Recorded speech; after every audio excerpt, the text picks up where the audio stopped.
안녕하세요. 김지연입니다. 오늘은 좀 색다른 이야기를 해볼까 합니다.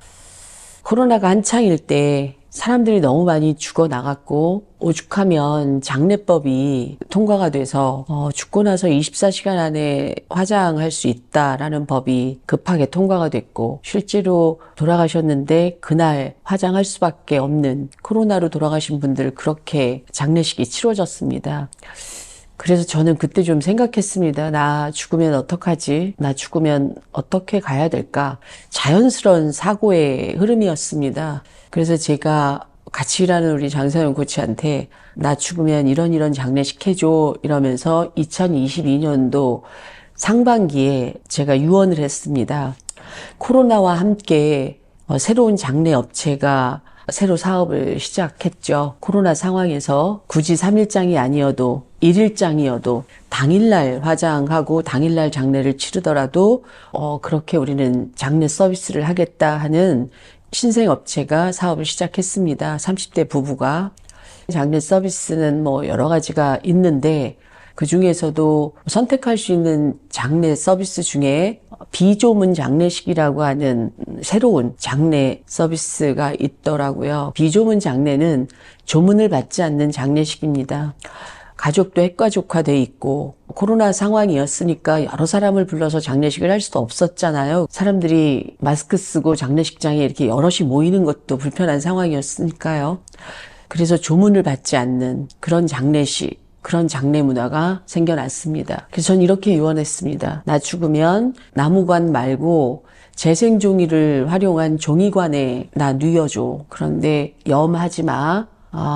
친환경 소재인 무명으로 된 하얀 잠옷 내가 구해놓을 거야. 그 잠옷 입혀서 보내줘. 염 같은 거 하지 마. 깨끗하게 닦고 화장 같은 것도 하지 마. 그런데 관에 빈 곳이 있을 거야. 그러면 그 관에 빈 곳, 내가 누운 자리 옆으로는 보라색 수국을 한가득 넣어줘. 죽을 때 사치는 요 정도는 하고 가고 싶어. 오동나무관, 무슨 관, 좋은 관은 아니어도 되는데 보라색 수국을 좀 넣어줄래? 꽃과 함께 잠들게 이렇게 우스개처럼 유언을 했습니다.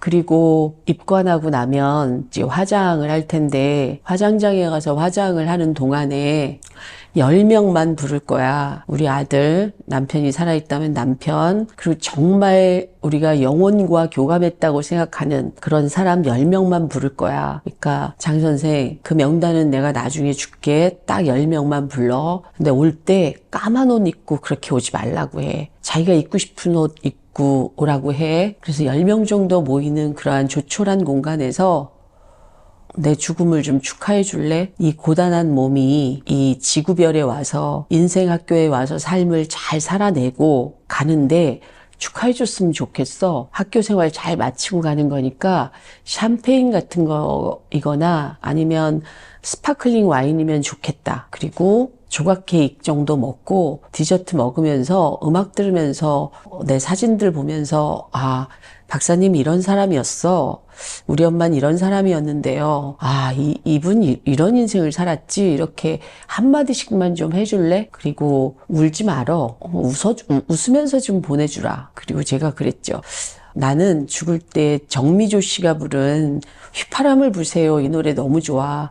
내가 생각날 때 휘파람 불면 되니까 이거 틀어줘. 그리고 온 10사람에게 내가 갈 때 들려주고 싶은 노래가 있다라고 그러면 그 사람들한테 한 곡씩 선곡하라고 그러고 그렇게 음악 10곡 듣고 그리고 헤어져 줄래? 그런데 만약에 화장됐습니다 하고 화장이 끝나서 분골된 항아리를 받게 된다면 해양장을 해줄래? 이렇게 유언을 했었습니다. 근데 지금 바뀌었습니다. 해양장? 야, 이거 되게 번거롭겠구나. 우리 아들이 내 이 분골된 항아리를 안고 그리고 동해 가서 해양경찰청에 신고하고 200만 원 주고 배 빌리고 그리고 나가서 또 2km 바깥에 나가서 바다에다가 이걸 뿌리고 너무 번거롭겠다.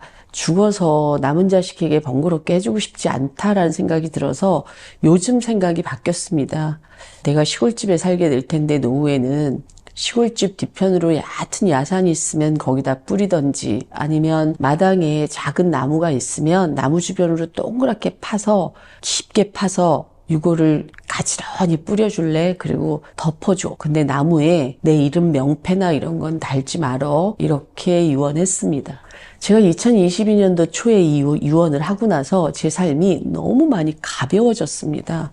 아, 내게 아무것도 없구나. 나 죽을 때는 무명옷과 수국 몇 송이와 함께 그렇게 가는 거구나. 그런데 나 왜 이렇게 열심히 살아야 되지? 이런 질문들도 하게 됐고, 사실 물질적인 어떤 집착은 완전히 사라졌습니다. 제가 이 유언을 하고 나서 내가 가지고 있는 게 내게 아니구나. 결국은 누군가에게 물려줘야 되는 건데 이 물려준다는 거의 의미 이런 것들도 너무 많이 생각하게 됐습니다. 삶이 한순간에 가벼워지는 경험을 하게 됐습니다. 그러면서 제가 자기 치유를 굉장히 열렬하게 했었던 것 같습니다. 왜냐? 제가 완벽하게 자기 치유를 했다라고 믿는 시점은 2022년도 말부터 2023년도 2월에 걸쳐서 일어난 일입니다. 제가 이렇게 유언을 구체적으로 남기기 시작하면서 제 삶의 변화가 너무나 많이 일어났습니다. 그래서 저는 유언장을 한번 써보면 어떨까 이런 생각도 하게 됐습니다. 그래서 새로운 채널을 하나 운영해보고 싶다는 생각도 감히 했습니다.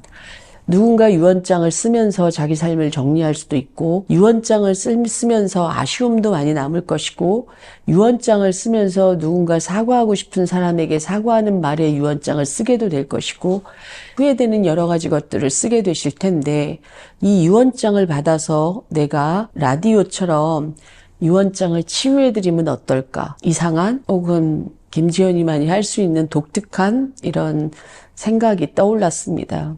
첫 번째 든 생각은 50대, 60대 앞으로 실버 시대가 열릴 텐데 50대, 60대의 삶을 치유해 드리고 싶다라는 생각이고요. 그리고 이제 다가오는 실버 시대에 우리가 노년을 어떻게 행복하게 보낼 것인가에 대해서 얘기해야 된다라는 생각이 들어서 이 채널을 운영해 보고 싶었습니다. 되게 무거운 얘기인데 저는 지금 굉장히 재밌게 준비하고 있습니다. 이 채널이 또 어떤 반응을 보이실지, 이 채널을 통해서 얼마나 많은 눈물들을 쏟으실지, 얼마나 많은 분들이 감동을 받으실지 이런 생각을 하면 재밌고 설레고 또 한편으로는 무겁기도 합니다. 그러나 저는 제가 이 유언을 남기면서 제 삶이 가벼워진 것처럼 저희가 새로 개설하는 이 채널을 통해서 많은 분들이 특히 50대, 60대, 70대인 분들이 삶이 조금은 가벼워졌으면 좋겠고 마지막 가는 그 순간까지 삶이 지속적으로 가벼워지는 경험들을 하시기를 간절히 바라는 마음입니다. 그래서 나비처럼 훨훨 날아서 갈 수 있어지기를 죽음은 무섭고 두려운 것이 아니라 그저 몸을 벗는 거라는 그런 가벼운 생각을 가지고 또 다음 맞이할 세상에 대한 기대감을 가지고 가는 죽음이었으면 좋겠다라는 생각을 가지고 이 채널을 운영하려고 합니다. 네, 곧 오픈하겠습니다. 기대해 주시고 응원해 주십시오.